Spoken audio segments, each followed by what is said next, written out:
Video kali ini kita akan membahas partikel penyusun benda dan makhluk hidup.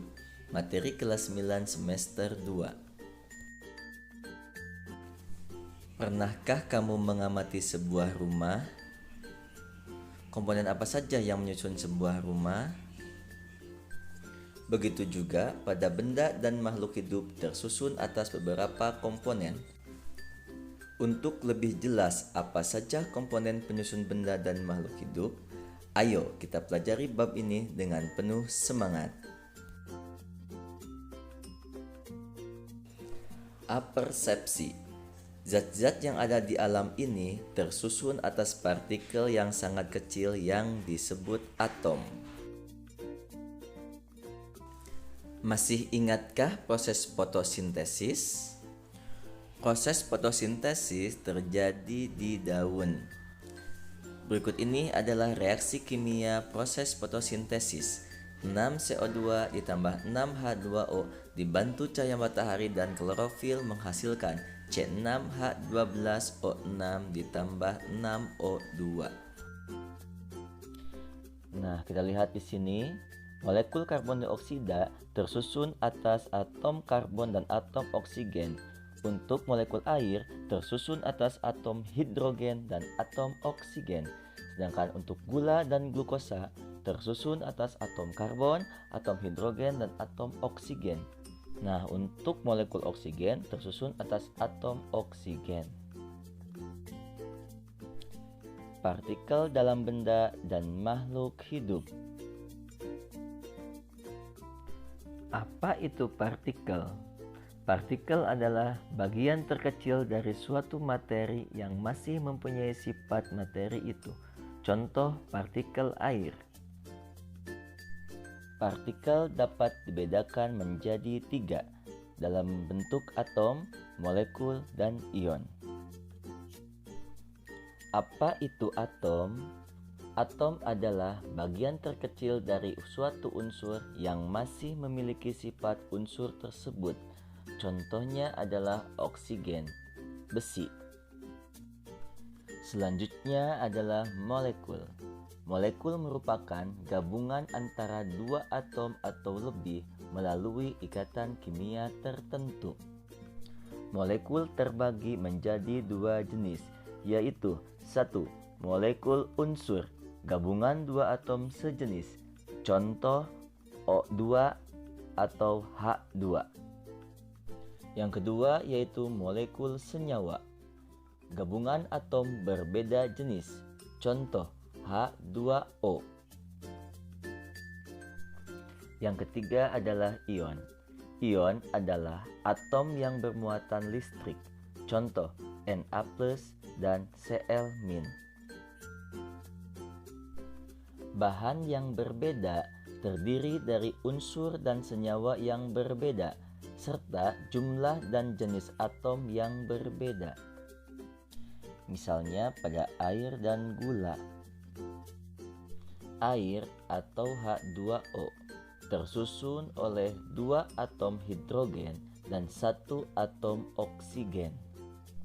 Sedangkan gula C6H12O6 tersusun oleh 6 atom karbon, 12 atom hidrogen, dan 6 atom oksigen.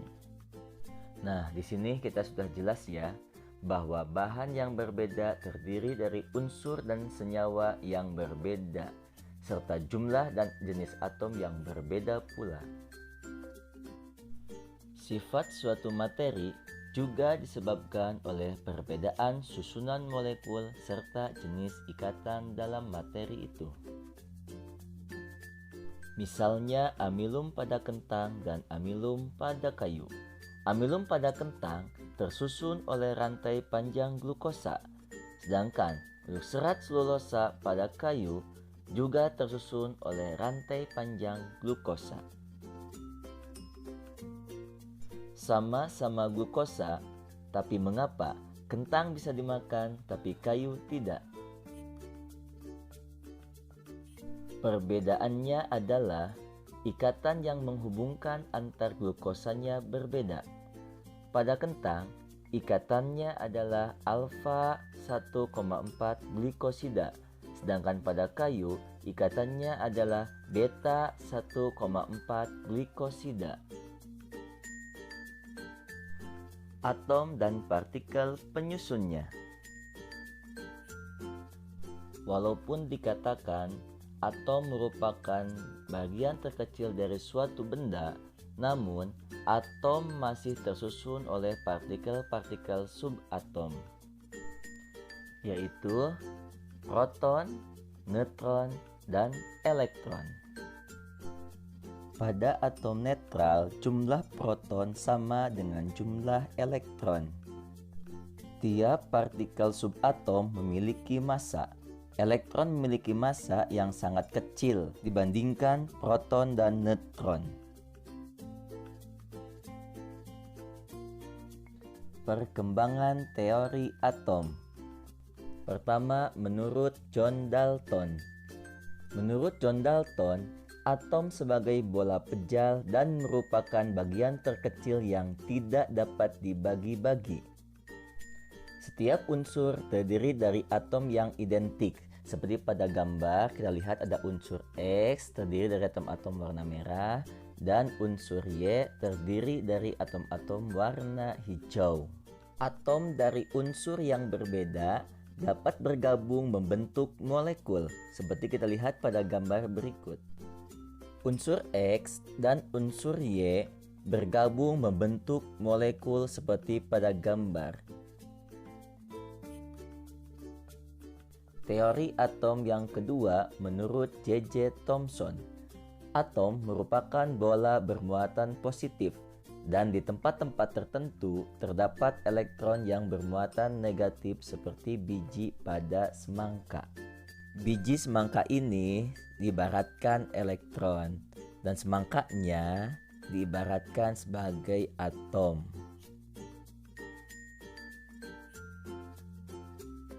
Teori atom yang ketiga yaitu menurut Niels Bohr. Atom terdiri dari inti atom yang menjadi pusat massa, sedangkan elektron bergerak mengelilingi inti atom pada lintasan tertentu atau disebut kulit atom. Selama elektron mengelilingi inti pada orbitnya, elektron tidak memancarkan atau kehilangan energi. Keempat, teori atom modern atau disebut mekanika gelombang. Atom tersusun atas partikel subatom, yaitu neutron dilambangkan N, proton dilambangkan P, dan elektron dilambangkan E. Neutron dan proton membentuk inti yang padat, disebut nukleus atau inti atom. Elektron bergerak di sekeliling inti dengan kecepatan hampir seperti kecepatan cahaya dan membentuk awan elektron yang disebut orbital. Kita lihat gambar di samping. Pada awan elektron tersebut, posisi elektron tidak dapat ditentukan. Nomor atom dan nomor massa. Unsur merupakan zat murni yang tidak dapat diubah menjadi zat lain dengan reaksi kimia biasa. Contoh, emas, besi, oksigen, dan lain-lain. Setiap unsur ditulis dengan lambang unsur. Misalnya, simbol atom X sebagai lambang atom atau unsur, A sebagai nomor massa, Z sebagai nomor atom. Nomor atom Z menunjukkan jumlah proton, juga menunjukkan jumlah elektron. Sedangkan nomor massa A menunjukkan jumlah proton ditambah jumlah neutron. Kita lihat rumus yang ada di samping.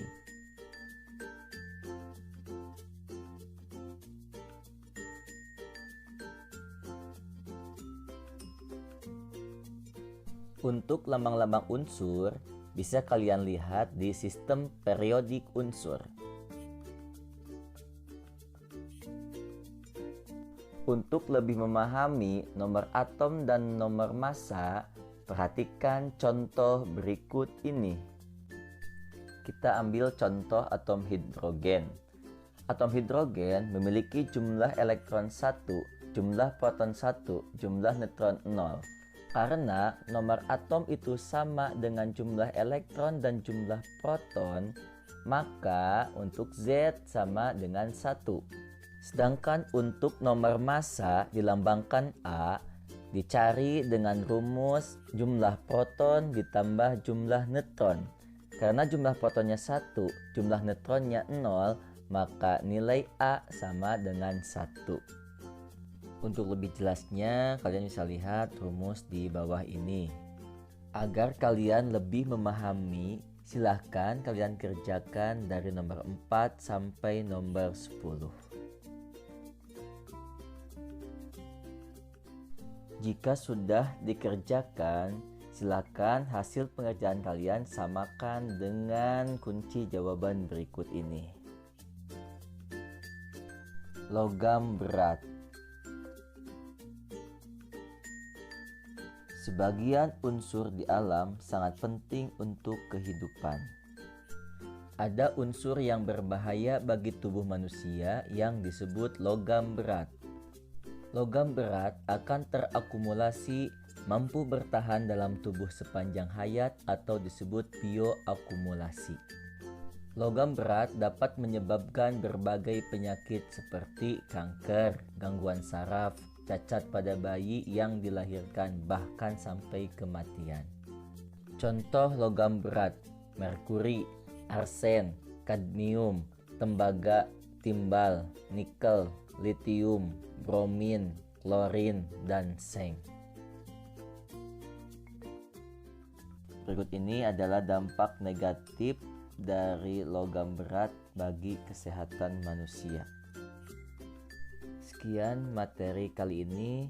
Jika ada hal-hal yang kurang paham, silahkan ditulis di kolom komentar. Untuk pertemuan yang akan datang, yaitu konfigurasi elektron, pembentukan ion, dan identifikasi unsur. Terima kasih sudah nonton.